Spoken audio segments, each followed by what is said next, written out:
va passer maintenant à l'intervention suivante. Ouais, je vous en prie. Donc, elle concerne donc, le chantier école des élèves restaurateurs de l'INP sur l'un des portails de la cathédrale de Reims.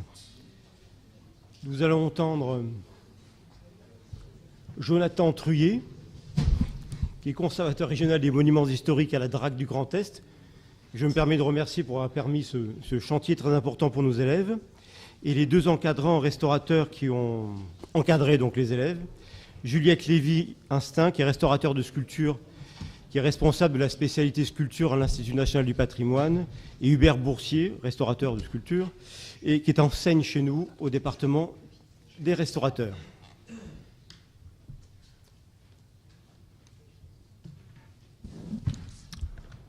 Vous avez la parole.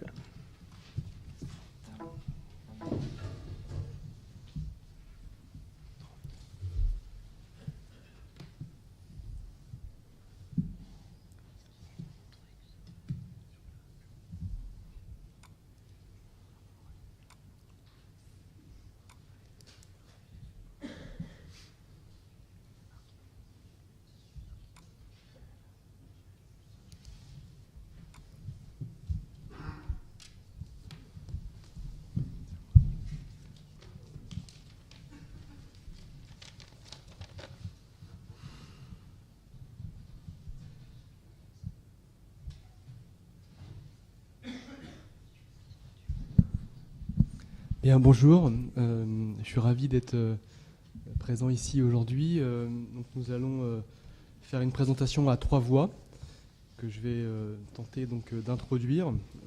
Et pour l'introduire, je voudrais en fait partir d'une anecdote qui plutôt illustre, si je puis dire, la vie d'un chantier, les relations de travail en fait que nous pouvons avoir autour de chantiers tels que ceux qui nous occupent autour de la cathédrale de Reims. Comme vous le savez peut-être, la cathédrale de Reims, peut-être plus qu'ailleurs, est très marquée par le rôle du mécénat, en fait, et notamment par l'importance de la Société des Amis de la cathédrale de Reims, qui trouve ses racines en fait, dans le premier conflit mondial, puisqu'elle a été fondée en 1917, à un moment où la cathédrale vivait des heures dramatiques, et qui a été fondée dans l'optique de relever de ses ruines, relever de ses cendres cette cathédrale martyre, et qui donc s'est attelée à la tâche du recueil de fonds dès après la Première Guerre mondiale. Et nous avons de très bonnes relations de travail avec cette association qui nous a par exemple aidé à monter le plan de financement de la restauration de l'étage de la Rose, qui était une grosse opération pour nous. Nous avons de très bonnes relations avec son président, Bernard Porret, que je salue ici, même s'il n'est pas présent parmi nous. Et bien sûr, et c'est logique, en tant qu'apporteur de fonds, cette association cherche bien sûr à non pas influencer, mais à faire évoluer nos programmes de restauration et la définition de nos priorités, et notamment de nos priorités d'intervention en matière de restauration.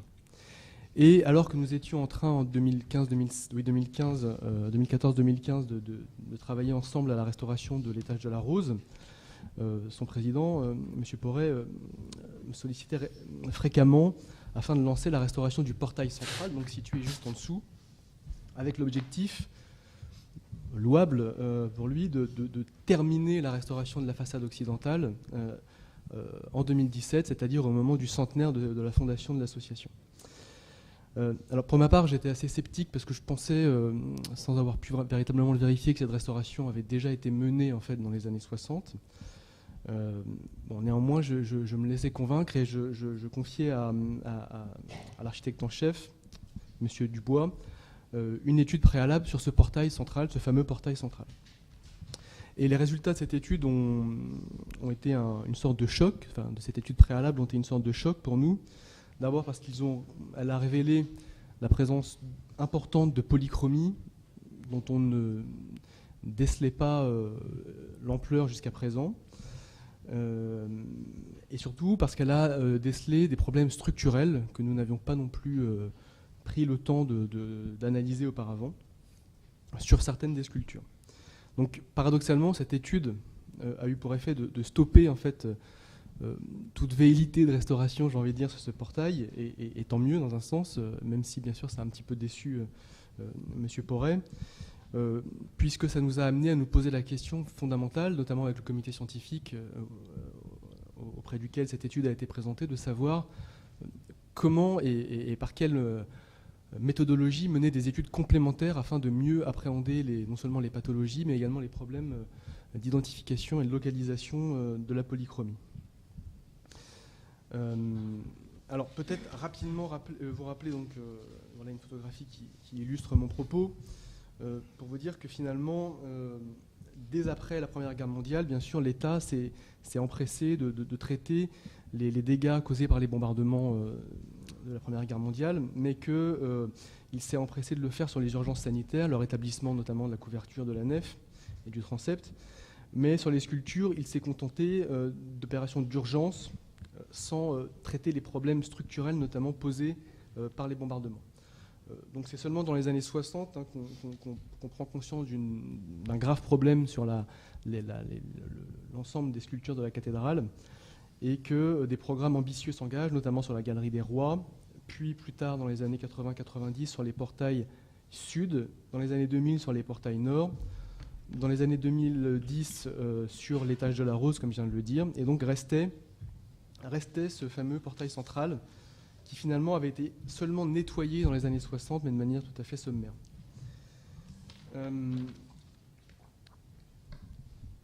On voit à travers cet exemple et cette anecdote que finalement on a totalement changé de méthode de travail sur la cathédrale. Là où on pouvait être amené, notamment quand on a travaillé sur la Galerie des Rois, à intervenir de manière assez rapide sans prendre le temps de faire des études véritablement poussées, on voit à travers cet exemple que justement les premières investigations nous amènent à nous poser de nouvelles questions et donc à envisager de nouvelles études. Et ce qui a été assez intéressant sur ce projet, c'est que justement pour réussir à mener ces nouvelles études, on a très vite compris, parce qu'on avait encore à l'époque l'idée de le faire assez rapidement pour aboutir assez vite à des travaux, on a assez vite compris qu'on n'avait pas un seul acteur qui pouvait mener toutes ces études lui-même. Et donc on a été amené, notamment avec Dany Sandron, et puis en lien avec l'INP très rapidement, avec Madame Lévy, à monter un partenariat assez intéressant, assez innovant, je trouve, entre donc la DRAC, maître d'ouvrage, le LRMH naturellement, qui est représenté ici, et puis l'Institut national du patrimoine pour la mise en place d'un chantier école avec les élèves restaurateurs. Donc c'est un montage qui se voulait très opérationnel, très pragmatique, pour permettre justement d'unir les forces des différents intervenants afin de mettre en place et de réaliser un protocole d'études qui va maintenant vous être présenté.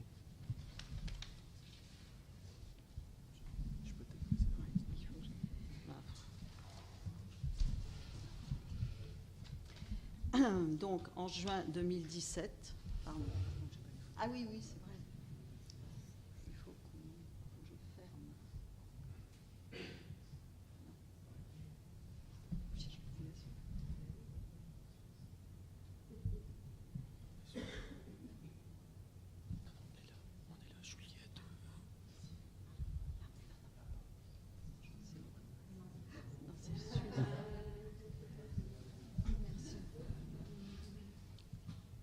Oui, donc en juin 2017, 7 étudiants de la spécialité sculpture de l'INP, accompagnés de leurs professeurs, partaient pour 2 semaines de chantier-école sur le portail central de la cathédrale de Reims, qui est sous échafaudage sur cette photo.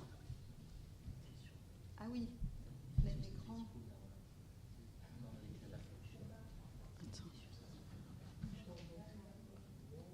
Pardon. C'était donc la première fois que les étudiants restaurateurs de l'INP participaient à une telle expérience inscrite dans le contexte réel d'une opération en cours.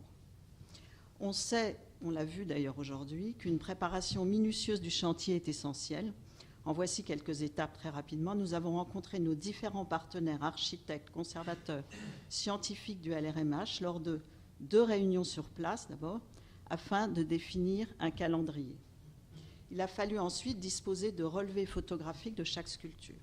Les photos ont été réalisées par le photographe du LRMH et les étudiants restaurateurs ont exécuté des fonds de relevés prêts à être complétés sur place au fur et à mesure des observations. On nous a aussi fourni différents documents, notamment le rapport de M. Bruno Decroc de la DRAC qui retrace l'historique du portail, et celui rédigé par Lionel Dubois, architecte en chef, sur l'état de la pierre du portail, ainsi que quelques analyses de polychromie qui avaient été effectuées par le LRMH dans le passé. Venait ensuite donc le fameux chantier école, la dernière semaine de juin et la première de juillet 2017. L'équipe de restaurateurs INP se composait de 7 élèves, 3 de première année, 4 de troisième année et de 2 professeurs, eux-mêmes associés à 2 restaurateurs extérieurs. Pendant la première semaine, Marie Père, qui enseigne avec moi à l'INP, a travaillé avec Hubert Boursier, spécialiste de la pierre et des problèmes structurels, qui va parler. Et la deuxième semaine, je suis venue avec Marie-Emmanuelle Meyoas, restauratrice, avec laquelle je travaille souvent sur la pierre polychromée. Nous disposions d'un échafaudage équipé d'un réseau électrique. Le premier niveau de l'échafaudage permettait d'accéder à la partie inférieure des sculptures, les consoles, les pieds des personnages, tandis que le deuxième niveau, en photo ici, donnait sur les corps dans leur ensemble, le sommet des têtes étant observable du troisième niveau. Nous avons utilisé peu de matériel, essentiellement pour l'observation, des lunettes loupe à gauche ici et des lunettes binoculaires à droite plus puissantes, et surtout un microscope de chantier USB qui a été vraiment extrêmement utile, on en parlait tout à l'heure. C'est une petite caméra reliée à un écran d'ordinateur sur lequel on observe l'image agrandie. Notre travail portait sur toutes les sculptures du portail, soit 4 à l'ébrasement nord, 5 à l'ébrasement sud et sur la Vierge du Trumeau. Afin de mieux comprendre l'ensemble de la polychromie, l'étude s'est étendue aux colonnettes, aux chapiteaux, aux fonds et aux consoles. La disponibilité de Tatiana Dupuis-Deschamps de la DRAC ainsi que la réactivité des équipes du LRMH avec Véronique Vergès-Bellemin, Annick Texier, Lise Leroux, Stéphanie Duchesne, qui sont toutes venues sur le chantier, ont stimulé l'avancement des travaux. Ainsi, Stéphanie Duchel, qui est ici présente, est-elle venue dès le second jour du chantier exposer les résultats des analyses qu'elle avait déjà faites en amont et, profitant de sa venue, elle a réalisé de nouveaux prélèvements ce jour-là, suivi d'autres la semaine suivante lorsque de nouvelles traces de polychromie ont été découvertes. Donc un va-et-vient d'informations et de questions, et en ce sens, il faut reconnaître que ce chantier école a été exemplaire. J'ajoute que Lionel Dubois, architecte en chef, est venu nous rencontrer 2 fois sur l'échafaudage, ce qui a été également très fructueux. La première semaine a été en partie consacrée à l'étude de la pierre et de son état de conservation. Cette approche structurelle ne faisait pas partie des objectifs de chantier au départ. Cependant, il est indispensable de connaître les caractéristiques du matériau de la sculpture, son état et les restaurations qu'il a subies quand on fait une étude de polychromie. J'avoue que nous ne savions pas que cette observation de la pierre et de la structure du portail allait nous mener bien plus loin que prévu, et je laisse d'abord la parole à Hubert qui va parler de cette partie.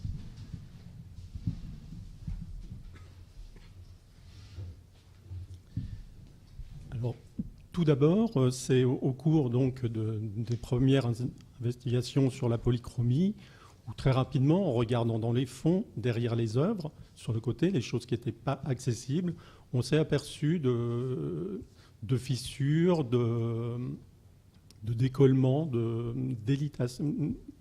d'élitement de certaines parties de pierre, et qui pouvaient paraître relativement dangereuses, on va dire, dans le temps.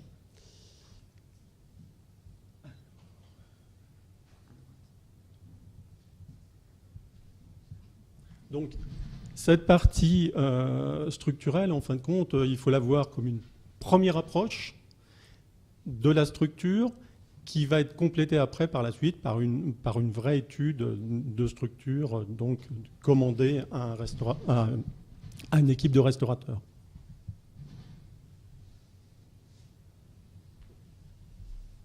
Donc là, ça se déroule sur une semaine, hein, c'est très court, avec 7 étudiants, mais qui travaillent en même temps sur la polychromie et sur la structure. Donc, à certains moments, les étudiants venaient travailler avec moi sur la structure. Voilà. Donc, dans un premier temps, c'est vrai qu'en regardant au niveau du sol, les sculptures pouvaient paraître en bon état, mais dès qu'on va se pencher derrière, on voit les problèmes. Sur cette photo, j'ai noté les remontées capillaires qui seront aussi un des éléments d'altération qui vont influer aussi la stabilité de certaines parties. Alors, tiens, j'ai plus de texte.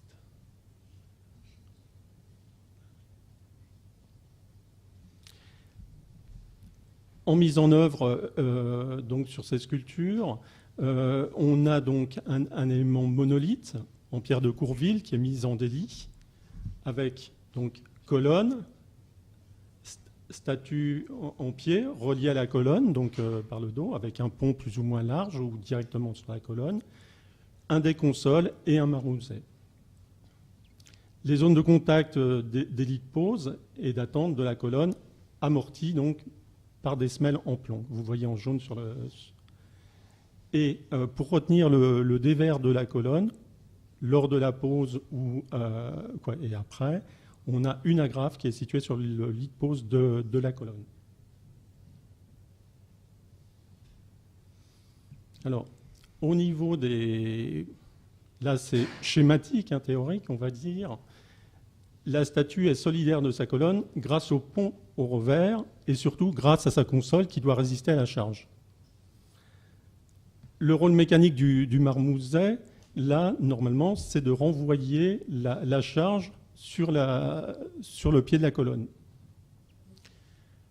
Plus la statue est proche de la colonne, moins on va avoir de pont entre les deux, donc plus on aura une bonne adhésion mécanique.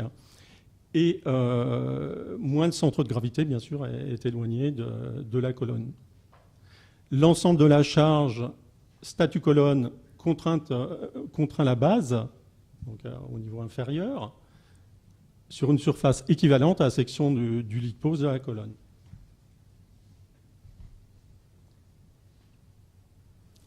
Alors, une des choses mécaniques aussi qui est très importante, dont on ne parle pas beaucoup au niveau des mises en œuvre, c'est le sens du lit mis en œuvre. Ici, pour la résistance, il est évident que le lit doit être perpendiculaire au parement. Sur cette vue en coupe, vous voyez que si vous avez un lit qui est parallèle au parement derrière, systématiquement, vous risquez d'avoir une fissuration beaucoup plus facile. C'est comme vous prenez une pile d'assiettes, en gros, vous la mettez sur champ. Si vous la mettez parallèle à vous, elle va se séparer plus facilement. Alors, on va voir si ces principes sont respectés sur les œuvres. Ici, pour Sainte-Élisabeth, vous avez une fissure qui date du début du XXe siècle, qui est assez visible au niveau même de la face, qui représente en fin de compte l'orientation du lit.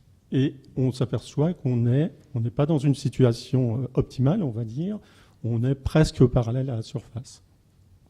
Pour la Vierge de la Présentation au Temple, les lits, là cette fois-ci, sont parallèles carrément au revers. Donc là, on n'est pas non plus du tout dans la meilleure situation pour le délitage.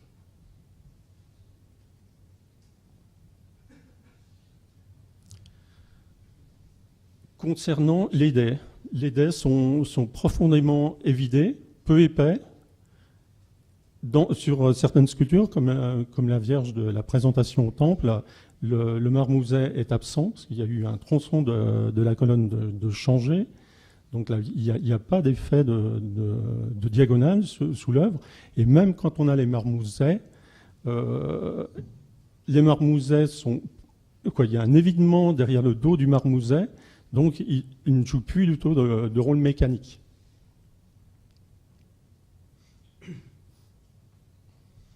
Alors maintenant, on va s'intéresser à différents points mécaniques. La résistance des supports sous la colonne, fissuration de la base des statues donc sous la colonne de la Vierge et de Saint-Joseph, par exemple, où on est vraiment dans la zone de remontée capillaire. Là, on a carrément une fissuration importante avec déplacement des éléments, donc une réduction des surfaces portantes. et une charge qui est concentrée sur des surfaces qui sont beaucoup plus réduites et sur une pierre qui subit les remontées de sel soluble. Alors, je vais vous montrer sur la diapositive suivante. Voilà, là on est sous Saint-Joseph, où on a une pierre qui est totalement en décohésion. Cette décohésion qui peut être d'ailleurs accélérée par la membrane imperméable que représente la membrane de plomb.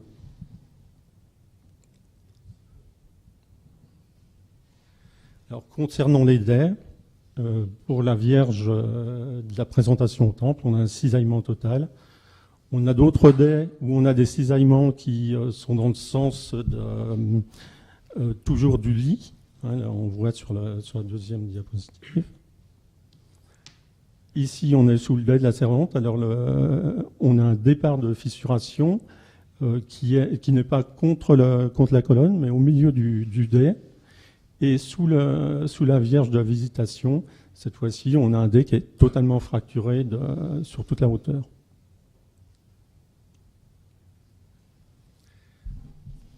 Très rapidement, on a dû s'apercevoir de ces déficiences mécaniques et on a mis en place des éléments métalliques qui ont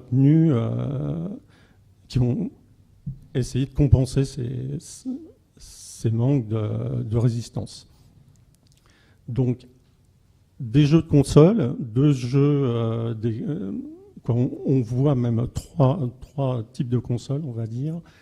Deux sections de métal différentes qui vont reporter une partie de la charge sur le parement qui est derrière. Des jeux de bracons aussi qui vont empêcher le basculement. Des agrafes verticales qui reprennent soit des fissurations, soit des cisaillements horizontaux dans les œuvres, comme sur le roi David par exemple, ou de la colonne qui a été soit fracturée, soit greffée, comme derrière la Vierge de la Visitation.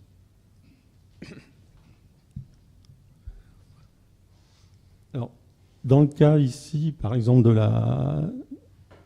la Vierge, bon, on va faire le tour de ces armatures avant. Donc ces armatures, elles ont joué leur rôle dans un premier temps, donc malgré quand même des interventions assez traumatisantes.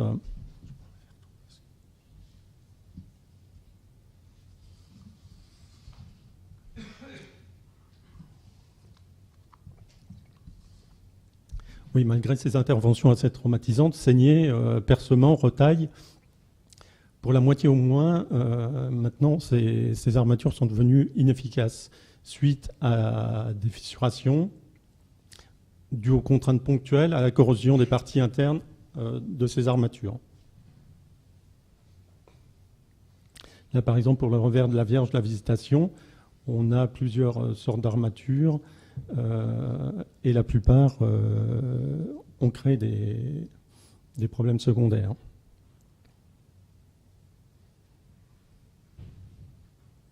Alors, un exemple sur la Vierge, la présentation au temple, on a carrément, donc, troisième type d'armature, donc il y a les fichages aussi qui sont horizontaux à travers l'œuvre et qui vont chercher le parement. Toujours, ces fichages, dans plusieurs cas, ont créé carrément des cisaillements horizontaux de l'œuvre.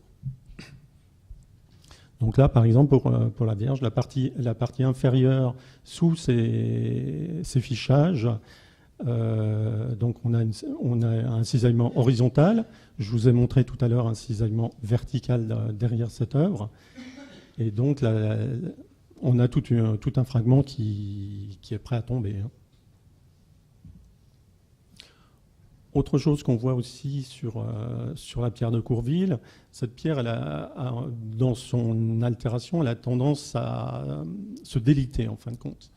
Là, vous avez sur Sainte-Élisabeth ce délitage avec des pertes de matière en bout du délitage, pertes progressives, plus ou moins anciennes, qui sont différenciées par la couleur, Alors, il y a eu, fin 19e, début 20e, des goujonnages transversaux pour essayer de retenir ces fragments.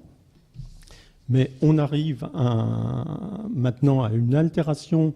Donc, ces goujonnages ont été faits en métal scellé au plomb. Donc, on a sur la vue à droite, on a, comme on connaît autour de tout scellement au plomb, un départ en étoile, en fin de compte, de micro-fissures qui vont avoir tendance à s'ouvrir. Et après, donc, un morcellement de ces fragments avec des risques de perte de fragments, comme on voit sur la vue de droite.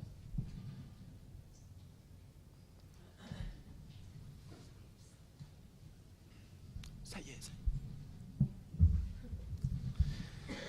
Donc ça, c'est un peu le résumé, mais après l'étude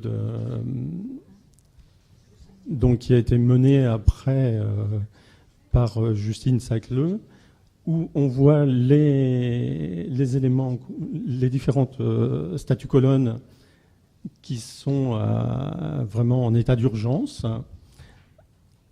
Un niveau d'urgence, non, je suis fini, moins important, et des sculptures qui peuvent être, pour l'instant, dans un premier temps, conservées sans trop d'intervention.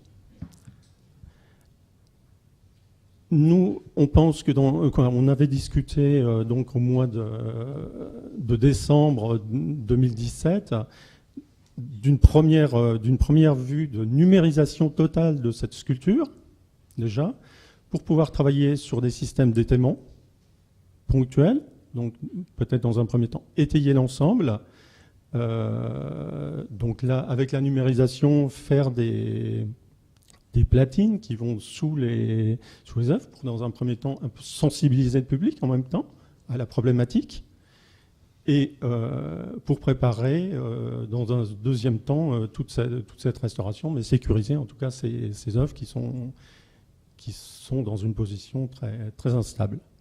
Voilà. Moi, je veux me quitter. Bon, je me dépêche. Non, mais attends, je réponds. Il faut qu'on échange de place. Bon, je reprends l'étude de la polychromie.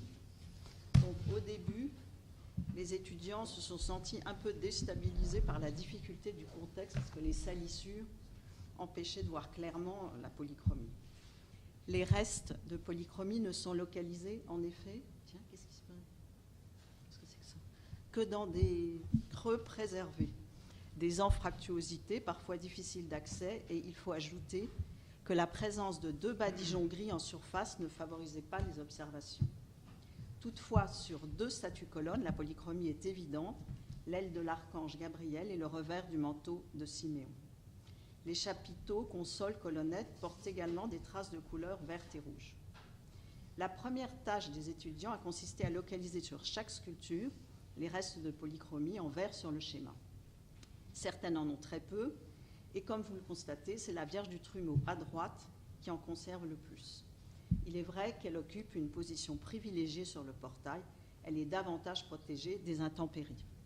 Son observation a été décisive car elle a apporté des éléments vraiment intéressants sur la stratigraphie des couches, informations qui nous ont amenés par recoupement à mieux situer les quelques vestiges de polychromie décelés sur les autres sculptures. J'aborde à présent la stratigraphie de cette polychromie, mais dans ses grandes lignes. Dans cette optique, je pense que le plus simple est de se pencher sur la Vierge du Trumeau, qui présente à la fois les couches les plus anciennes et le plus grand nombre d'interventions de polychromie superposées, montrant que les sculptures ont été repeintes au moins 5 fois. Vous allez voir que les questions demeurent encore très nombreuses et que l'étude n'en est encore qu'à un stade préliminaire. Sur le manteau de la Vierge, à une certaine distance, un œil attentif peut distinguer des fleurs épanouies. C'est sur ce manteau que le plus grand nombre de couches a été observé. Dans l'état actuel des connaissances, il semble que ces fleurs appartiennent à la polychromie d'origine. En vue rapprochée, on se rend compte qu'en fait, ces fleurs à 6 pétales ont disparu, ne laissant que leurs traces. Nous avons alors ouvert ce qu'on appelle des fenêtres en retirant les couches superficielles pour faire apparaître la polychromie sous-jacente. Ici, l'enlèvement des badigeons gris fait apparaître un bleu qui n'appartient pas à la polychromie la plus ancienne, que nous appellerons polychromie 1, mais à la polychromie 2 qui la recouvre. En revanche, le pétale blanc qui appartient à l'une des fleurs, lui, serait une trace de la polychromie d'origine.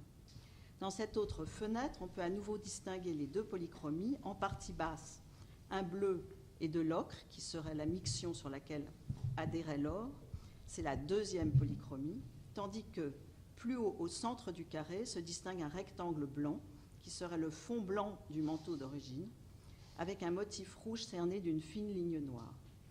Personnellement, je crois reconnaître là une sorte de croissant rouge, mais ça n'engage que moi.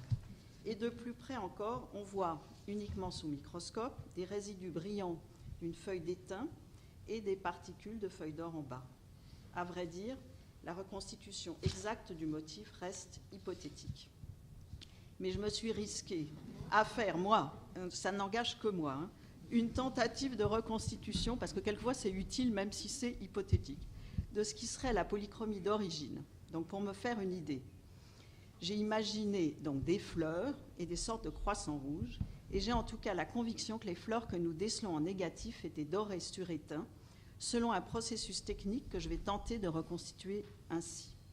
On peut supposer que sur la pierre préalablement recouverte d'une couche d'isolation appelée bouche-port, de couleur ocre, représentée en 1, a été peint le fond blanc du manteau en 2. Puis, dans une feuille d'étain, on a découpé des fleurs avec une lame ou un emporte-pièce, pas avec des ciseaux, bien sûr. Contrairement aux feuilles d'or, les feuilles d'étain sont en effet assez épaisses pour être découpées. Chaque fleur d'étain a ensuite été dorée. Pour ce faire, on a appliqué sur l'étain en 4 une couche organique d'adhésif, peut-être résineuse ou huileuse, pour faire adhérer la feuille d'or en 5. La fleur d'étain dorée a ensuite été appliquée et collée sur le manteau peint en blanc. Ce procédé permet de préparer les motifs de fleurs à part pour les appliquer ensuite sur la pierre dans un deuxième temps.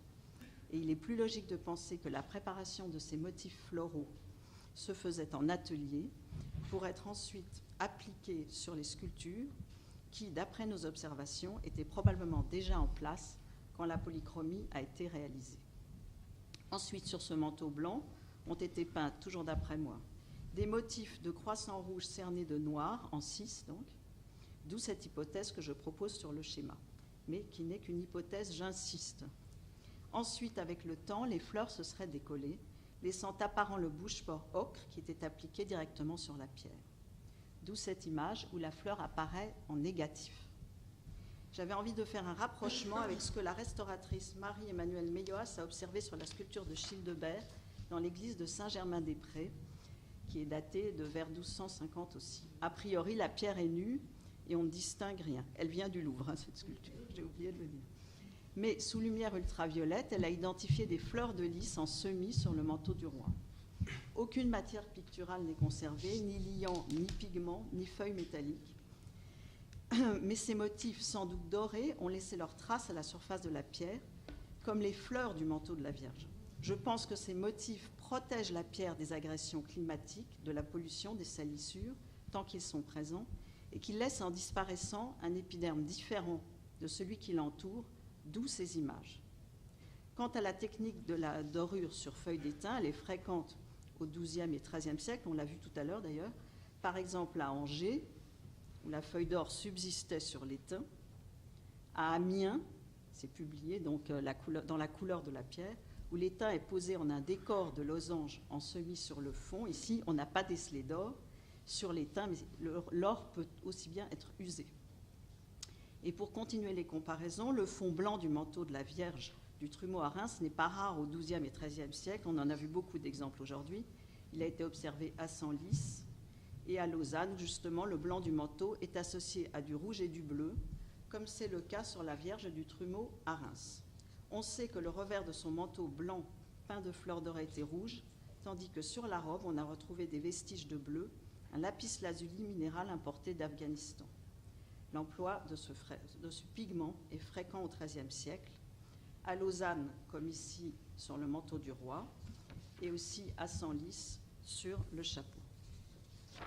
Pour revenir au portail de Reims, je ne rentrerai pas dans les détails de la stratigraphie, je dirais simplement que sur la polychromie que nous supposons d'origine, nous avons décelé à peu près 5 interventions postérieures qui s'échelonnent du XVIe au XIXe siècle comme le confirment ces coupes réalisées par Stéphanie Duchesne. Sur la coupe en bas à droite apparaît le bleu lapis lazuli de la robe de la polychromie d'origine, appliquée sur une préparation au blanc de plomb. Et ici d'autres coupes, avec en bas à gauche un prélèvement effectué sur le manteau, sur lequel je voudrais m'attarder une minute. En effet, sur le blanc numéro 1, qui correspond au fond blanc semé de fleurs, d'après ce qu'on pense, du manteau d'origine, le bleu numéro 2 a une composition surprenante. C'est un bleu d'azurite, donc un carbonate de cuivre, mais il présente la particularité de contenir de l'arséniate de cuivre, ce qui, dans un premier temps, a évoqué pour Stéphanie Duchesne, qui a effectué toutes les analyses, un bleu ou un vert de Chine, bleu synthétique, découvert en 1778. Si tel avait été le cas, ce premier repeint que je pensais du XVe ou du XVIe siècle, d'après le motif aussi que j'avais entreaperçu, ne pouvait être antérieur à la fin du XVIIIe siècle, ce qui repoussait les 4 repeints, les 4 polychromies postérieures au XIXe siècle. Face à cette interrogation, nous avons effectué des recherches qui ont permis de trouver plusieurs mentions d'un pigment naturel de carbonate et d'arséniate de cuivre, encore non répertorié dans des polychromies médiévales, mais cité sur des œuvres antiques, notamment grecques. Ainsi se dessine une nouvelle piste qui élargit le répertoire des pigments naturels employés à la période médiévale, ce qui est tout à fait inattendu. Pour terminer, je dirais qu'outre son indiscutable fonction pédagogique, c'est la synergie entre les différents acteurs qui a rendu ce chantier école si fructueux, c'est ce que tout le monde a dit tout au long de la journée, avec ce moment d'aller-retour permanent entre le laboratoire et les restaurateurs, l'architecte en chef, la DRAC, les conservateurs. Car si l'étude de la polychromie est encore incomplète, et j'insiste, elle n'est absolument pas terminée, c'est vraiment encore une ébauche, si ce chantier n'a duré que 2 semaines sur place, il a été décisif. La suite des opérations prévues sur le portail, comme l'a dit Jonathan Truyet, en est profondément modifiée, puisqu'on pensait a priori procéder au nettoyage du portail directement après l'étude.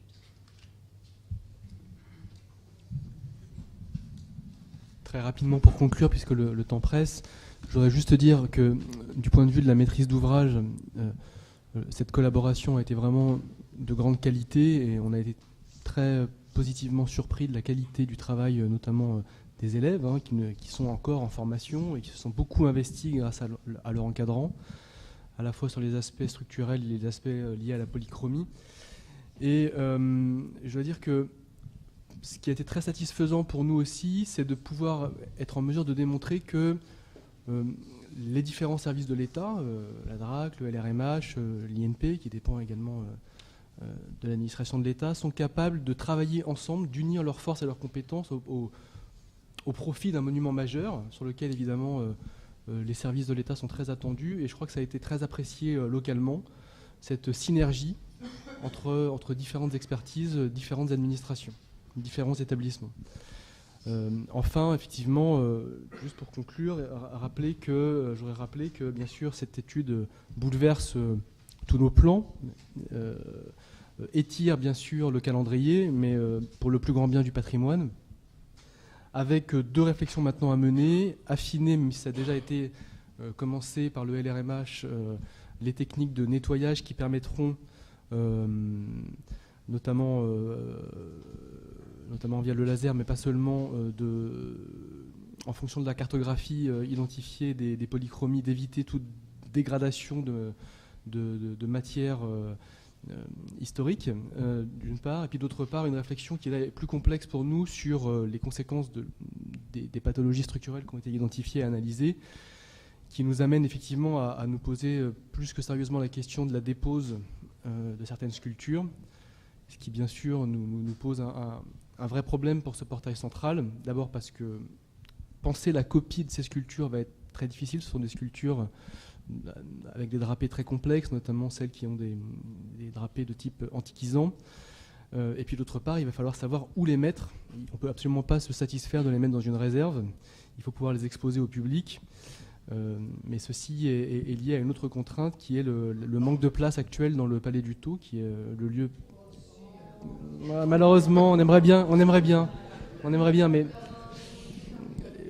on pense au premier abord qu'il y a de la place, mais je vous assure que c'est plus complexe que ça. Mais on pourra en débattre. Et donc la nécessité de penser aussi à un projet de valorisation et d'installation de ces sculptures à la hauteur de leur qualité. Je vous remercie.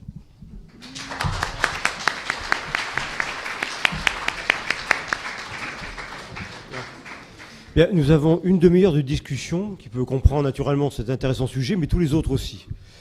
Alors la parole est à la salle, monsieur. J'ai une question ou une remarque, notamment pour Juliette Lévy, la province.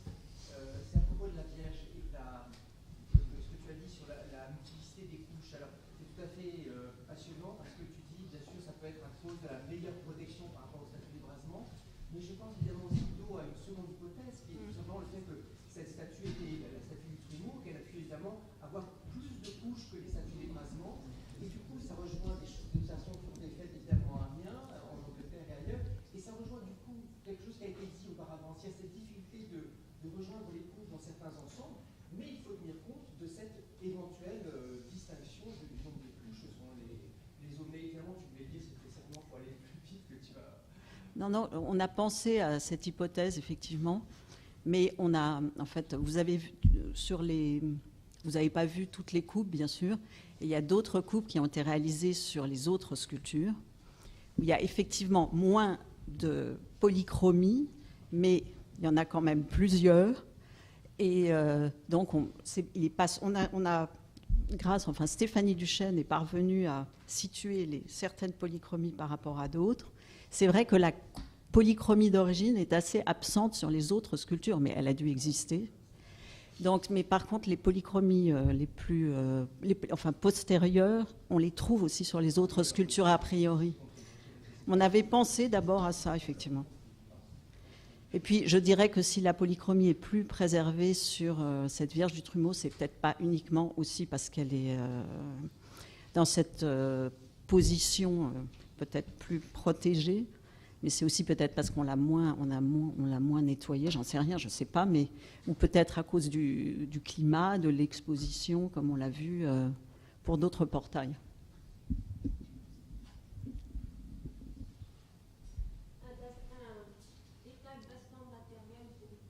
Oui. La pierre de Courville, la carrière de Courville est utilisée seulement en restauration. Bruno Ducrot et puis les géologues ont montré qu'il y avait les carrières anciennes sont à Hermonville, l'Esprit romain, etc. Donc il faut ne pas utiliser le terme Courville où tu dis type Courville, je ne sais pas. Oui.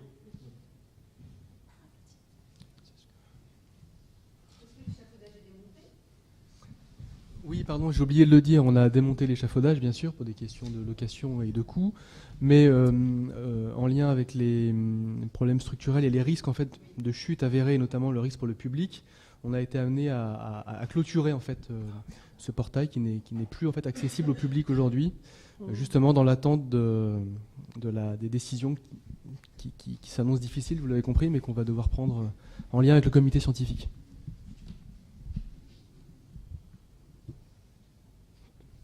Monsieur ? Dans le scénario de la dépose envisagée pour certaines structures, je crois qu'il y a une réflexion qui est amorcée au Centre des monuments nationaux, qui est responsable du Palais du Tau. Dans cette réflexion, il faudrait évidemment intégrer la plus nécessaire dépose de sculptures, parce que sinon, la nouvelle muséographie sera dès le départ difficile. Vous voulez parler du dépôt déjà existant au Palais du Tour, où on voit plein de sculptures amoncelées, des pierres, etc. Parce que là, il y a carrément aussi un... On voit complètement la muséographie du Palais du Tour, qui a beaucoup bougé depuis les années 60. Ça fait quand même 50 années. Il faut intégrer évidemment la possibilité de présenter les statues. C'est quand même, vous l'avez dit, la visitation, le maître du Saint-Lucas, c'est des sculptures, c'est le top 10 de la photo du XIIIe siècle.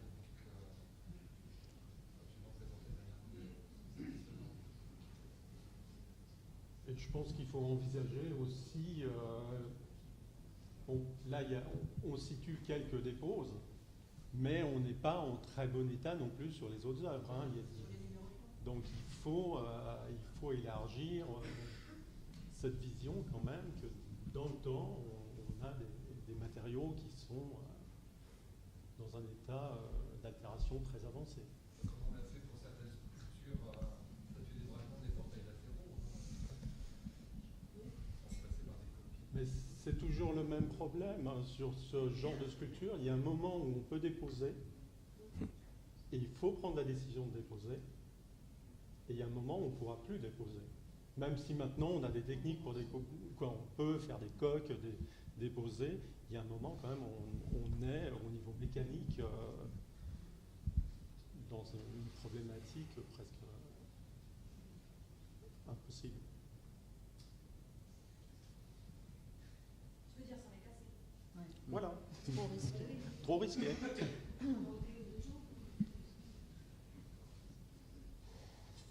Oui, une question, Hugues de Pasbert à Hubert. Tu as dit que pratiquement les segments au plomb étaient corrodés, qu'il y avait des éclatements. Non, c'est pas des corrosions. En fin de compte, le fer qui est dans ces sculptures, on a un peu de corrosion à quelques endroits, mais vu apparemment quand même la mise en place, la corrosion est quand même assez limitée. Donc là, le problème d'éclatement, c'est au niveau des scellements au plomb. On a ce départ en étoile qu'on connaît bien nous, sur les pierres dures.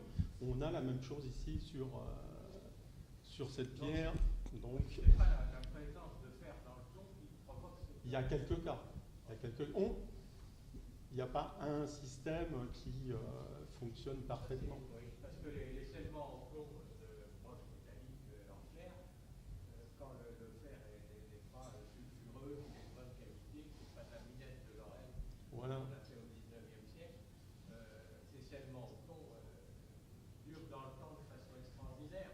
On a trouvé au fouilles de la Bourse à Marseille des scellements au plomb de fer dans le plomb, dans les quais phocéens, qui étaient en parfait état, qui le sont encore.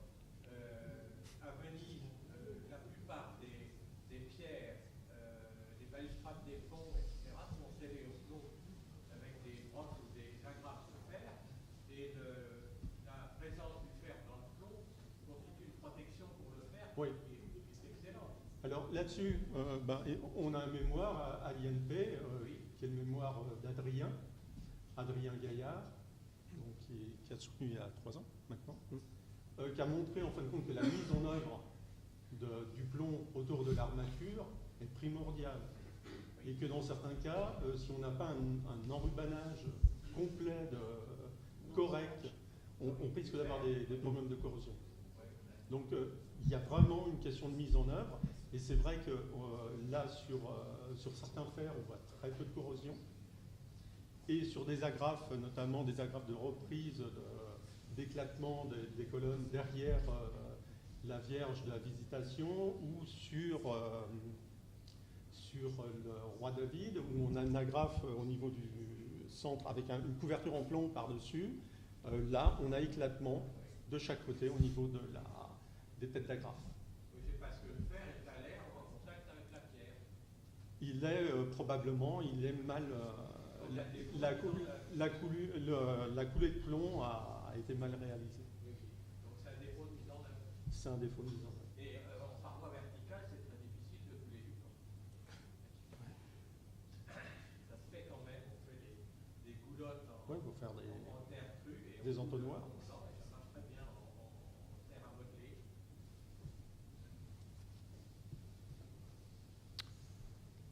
On a encore du temps, hein. Finalement. Alors, je pense que les armatures, elles ne sont pas d'origine, mais pour l'instant, justement, là, il y a peut-être une suite à faire en analyse métaux pour déterminer déjà nous, on voit en section différents types d'armatures, des armatures qui reviennent par-dessus l'autre. Mais par exemple, le fichage, on ne sait pas quand il intervient par rapport aux consoles métalliques. Donc tout ça, il y a encore... là, on est qu'au départ. Hein. Alors, des voussures, voilà. Il y avait dans les voussures, puisque bon, j'ai connu un peu ce chantier quand même, on a des choses assez comparables. Justement, dans le fichage, ces fichages qui représentent à peu près, qui font à peu près 50 mm de diamètre, on en retrouvait dans les voussures. Donc ça, c'est assez ancien, mais jusqu'à quel niveau? Quand on a mis ça en place dès qu'on a dû avoir les premiers problèmes de... Mais là, ce qui est quand même, justement, par rapport aux voussures, ce qui est quand même très bizarre sur ce portail, c'est d'avoir l'utilisation du lit qui est toujours mis dans le mauvais sens. On n'a pas dans les voussures, on n'a pas un lit rayonnant comme on devrait avoir dans les voussures, on a un lit qui est à plat. Oui, non, mais on est en délit. Mais comme je l'ai montré sur le schéma, le lit, est-ce qu'il est parallèle à la face de la sculpture ou est-ce qu'il est perpendiculaire? Pour avoir ce système de mise en charge en bout de lit, en fin de compte. Et là, malheureusement, notre lit, il est parallèle au parement. Il n'est pas perpendiculaire.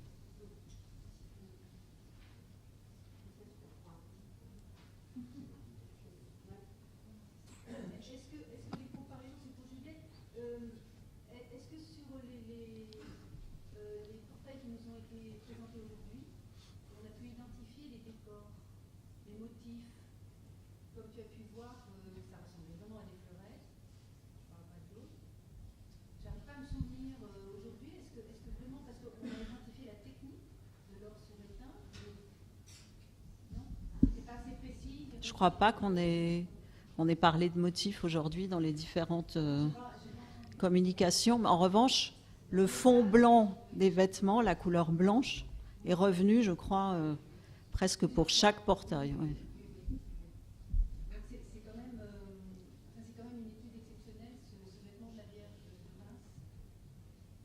C'est une chance parce qu'on s'y attendait vraiment pas du tout. Monsieur? Alors, c'est pas tellement une question, c'est pas une question pour Reims, parce que mais c'est plutôt une remarque. C'est une question aussi à l'INHA, j'allais dire, mais je ne sais pas qui est là. Est-ce que les actes de cette présente journée d'études vont être publiés? Parce que la question est la suivante, au fond, il y a un énorme investissement, oui, tout ce que j'ai entendu là, avec des résultats qui sont passionnants. Enfin, je ne voudrais pas oublier l'édition de Portail des Valois qui est très intéressant pour un problème qui nous occupe tous, hein, qui est jolissement, pour qui semble donner ici des réponses optimistes. Mais c'est vrai aussi pour Angers et Le Mans, c'est quand même remarquable, enfin, avec les difficultés que vous avez exposées. Mais moi, je dirais, on a été un peu critique, vous avez dit en disant attention, on ne remet pas encore plus d'argent pour l'étude. Moi, je dirais, mettons aussi un peu d'argent pour les publications, parce que même quand c'est pas fini, même quand c'est peut-être encore certainement des pistes à poursuivre, mais si on ne publie pas, il se passera la même chose que pour Senlis, parce que 10 ans après, on sera découragé. Les restaurateurs, vous aurez d'autres chantiers, parce que vous serez évidemment dans votre métier, et puis les conservateurs, ils ont autre chose à faire. Donc, voilà, c'est juste un plaidoyer tout simple pour la publication de tout ça, parce que ce sont il y a ici, j'ai entendu des choses extrêmement passionnantes, et il faut absolument les publier. Voilà, c'est bêtement mon petit plaidoyer pour la publication. Moi, je regarde Jonathan Trier, mais ça vaudrait pour tout le monde ici. Je sais qu'on est là, qu'il n'y a pas beaucoup d'argent, mais rassurez-vous, vous non plus. Donc, c'est tous ensemble qu'il faut essayer de publier ces résultats qui sont absolument magnifiques. Madame?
ancienne et on a interrogé Denis Van der Berg qui travaille en physique au C2RMF et on s'est dit qu'on allait peut-être réobserver des coupes qui présentaient des éléments similaires pour vraiment aller au bout de la caractérisation parce que peut-être qu'il y a d'autres occurrences en fait de ce pigment qui a une composition particulière et là ça colle pas.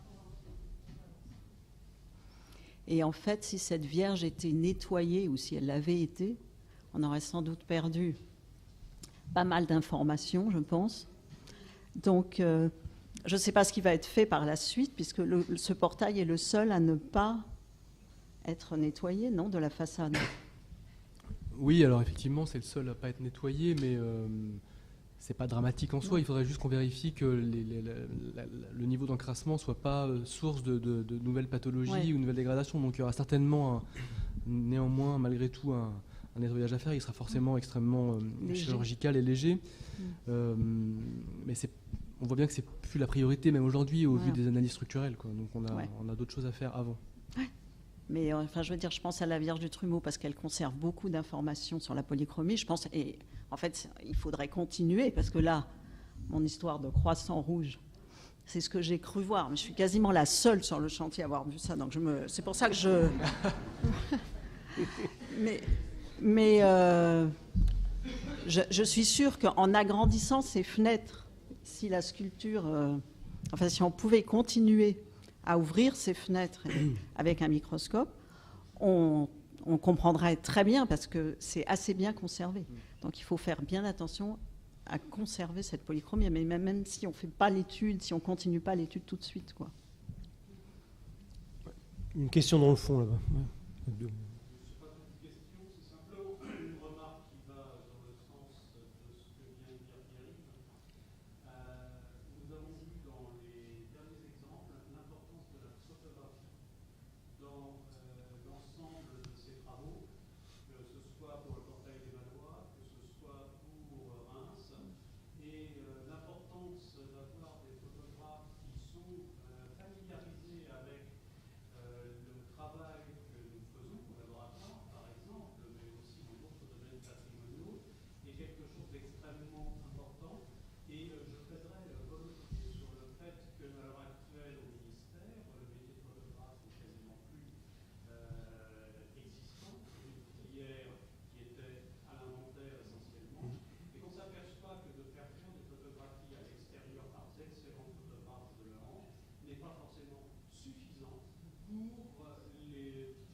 Madame, à droite, je crois qu'il y avait une question, non?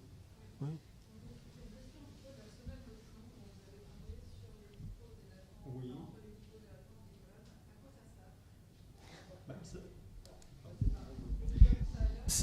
Ça sert à répartir correctement la charge, en fin de compte. On a... Une technique antique, c'est pour éviter le poinçonnement des colonnes. Oui. Ça, dans l'Antiquité, à Byzance, et on le trouve dans l'architecture médiévale dès la fin du XIIe siècle. Toutes les colonnettes de l'Archant, dans les années 1180, sont montées en hélice sur des semelles de plomb d'environ 1 cm d'épaisseur, et toutes maintenues intérieurement par des crochets métalliques. Ce qui fait que le métal est complètement indépendant du plomb. Par définition, ce n'est pas un enchâssement du métal par le plomb, c'est un système d'appui et un système de maintien complémentaire. Alors là, par exemple, au niveau du lit de pose de la colonne, on n'est pas sûr qu'on n'ait pas un petit ergot métallique. Parce que dans certains cas, on a une fissuration un goujon pour éviter le ripage en fin de compte de la colonne.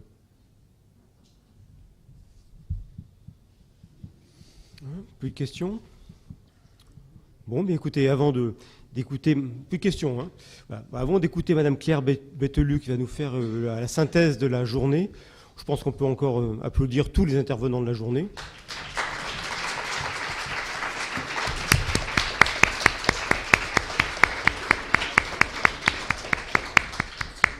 Voilà. Et donc Madame Bételu.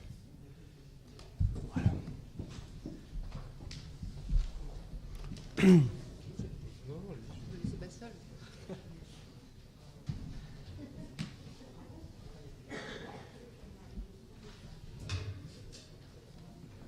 Donc bonsoir.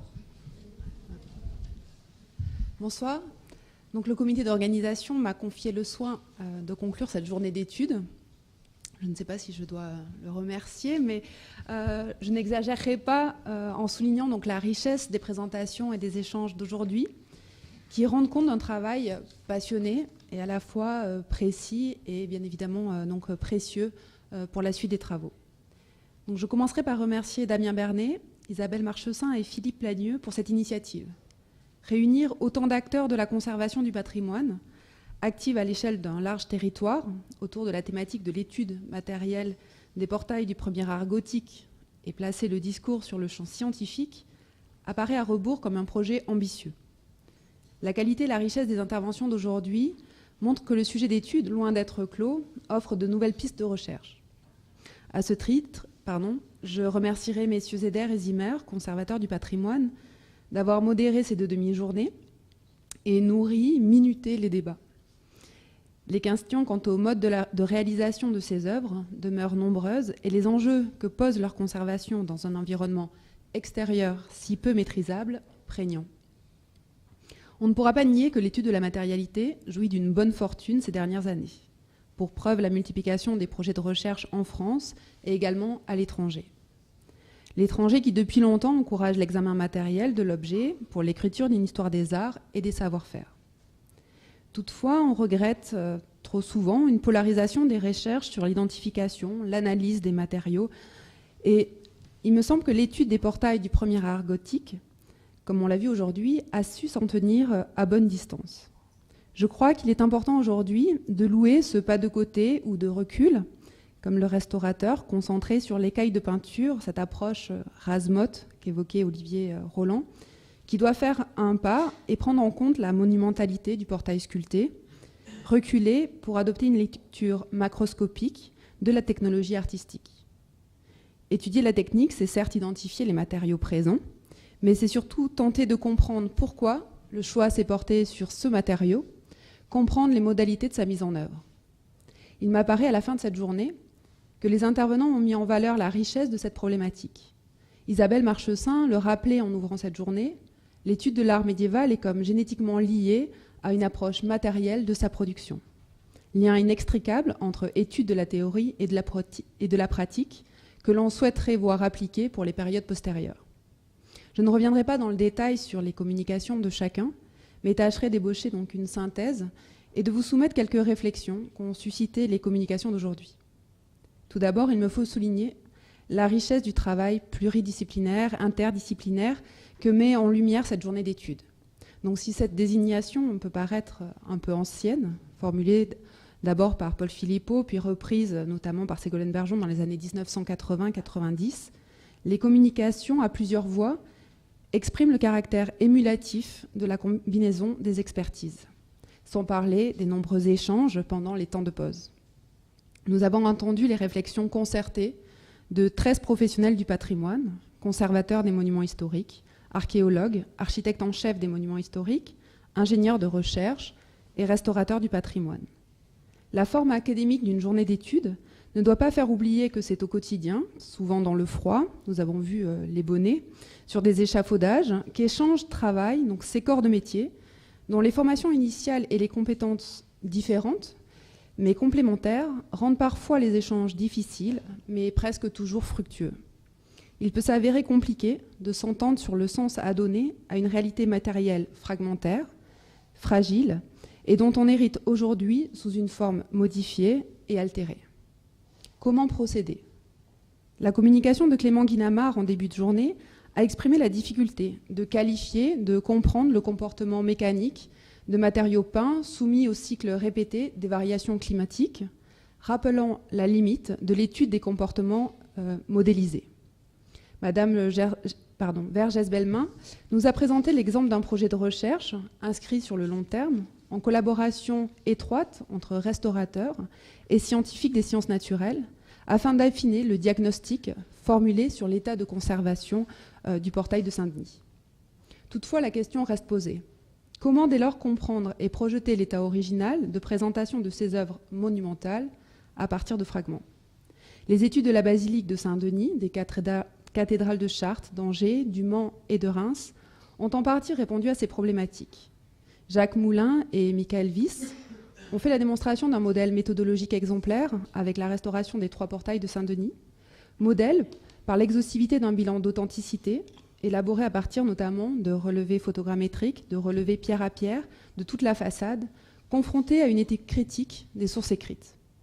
L'ensemble a permis de remettre en lumière un édifice quelque peu déclassé, d'offrir un nouvel éclairage critique sur les restaurations anciennes et plus récentes. Le travail in situ sur ces décors sculptés, bien que parfois inconfortables pour des questions d'accessibilité, de climat, de délai, de cohabitation avec d'autres corps de métier du bâtiment, permet malgré tout de conserver un rapport d'échelle, de se confronter physiquement à la monumentalité des portails sculptés du premier art gothique. On ne peut qu'à ce titre louer l'initiative présentée par Juliette Lévy, Jonathan Trullier et Hubert Boursier d'avoir confronté des étudiants en restauration à ces questions méthodologiques. Olivier Roland a rappelé à raison l'importance, la nécessité de faire appel à des restaurateurs issus de formations agréées sur ces chantiers présentant un intérêt historique majeur. Mais que dire des exemples d'ensembles déposés, à l'image des statues-colonnes de Notre-Dame de Chartres, présentées par Irène Jourdeuil et Amélie Métivier, ensemble dont la valorisation suppose de renouer et de faire comprendre la situation initiale, alors même qu'on est privé de leur contexte immédiat. La dépose, opération des plus délicates, justifiée par la fragilité des pièces, est le résultat de choix difficiles et parfois de longues tergiversations qui certes est un traumatisme pour l'œuvre, mais assure sa transmission. En réponse à ces enjeux méthodologiques, l'étude préalable, souvent réalisée par le restaurateur, et son expertise font figure de pièces maîtresses. Les 13 intervenants d'aujourd'hui ont révélé la portée des informations collectées en amont et au cours des campagnes de restauration, même si parfois l'exploitation des résultats peut s'avérer difficile à exploiter, comme l'évoquait Clémentine Mathurin. Tour à tour, nous avons vu comment les décisions qui reviennent aux conservateurs du patrimoine, comme Clémentine Mathurin, Pauline Ducon, s'appuient notamment sur les études et les diagnostics réalisés par les restaurateurs ou restauratrices, respectivement ici Olivier Roland, Pauline Coquerel, Justine Sacleux. Les présentations à plusieurs voix rendent bien compte de cette collaboration quotidienne et fructueuse. Nous avons observé que ce travail d'étude, d'examen, est un préalable nécessaire à la définition d'un cahier des charges pour la restauration. Elle participe à la compréhension du décor et la formulation d'un diagnostic à l'origine du protocole de traitement. On aura compris que la restauration n'est que son aboutissement, sa matérialisation. La phase d'étude doit être encouragée, valorisée, et si elle ne devait avoir pour seule raison d'être la préparation de la restauration, elle justifierait qu'on la soutienne, voire qu'on la rende obligatoire.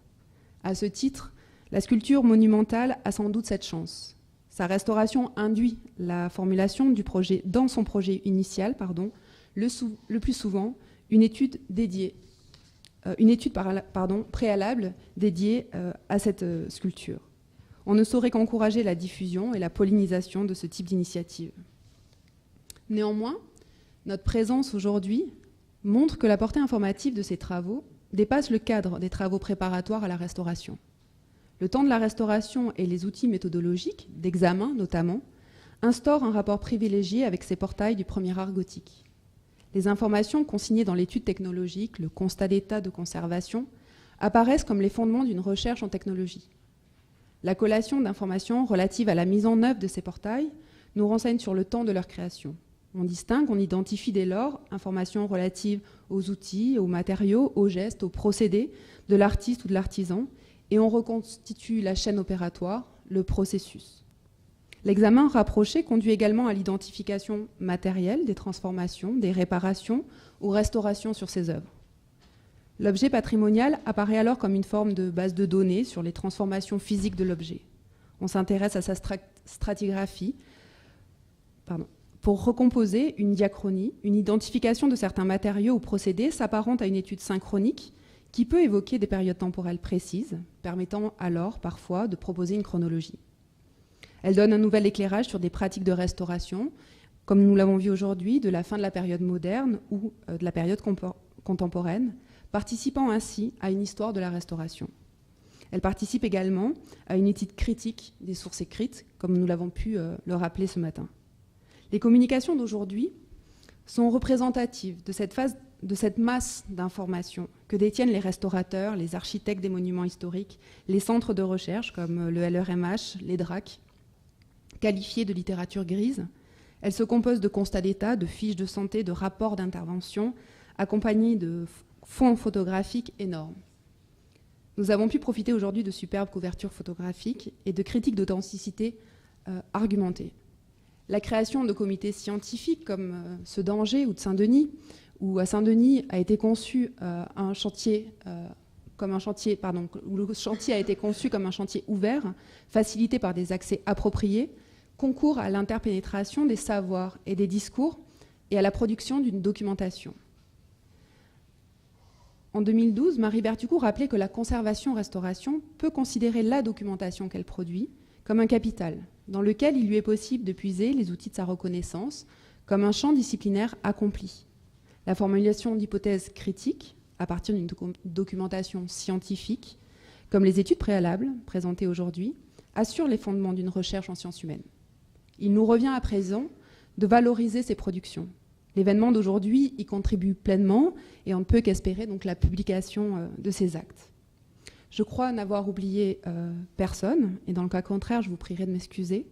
On m'avait prévenu que l'exercice était périlleux, mais je conclurai en remerciant à nouveau les intervenants de nous avoir offert l'opportunité de bénéficier des fruits de leur examen minutieux et rapproché de ces ensembles monumentaux, révélant donc les fragments de polychromie et nous permettant de saisir les enjeux actuels de leur restauration.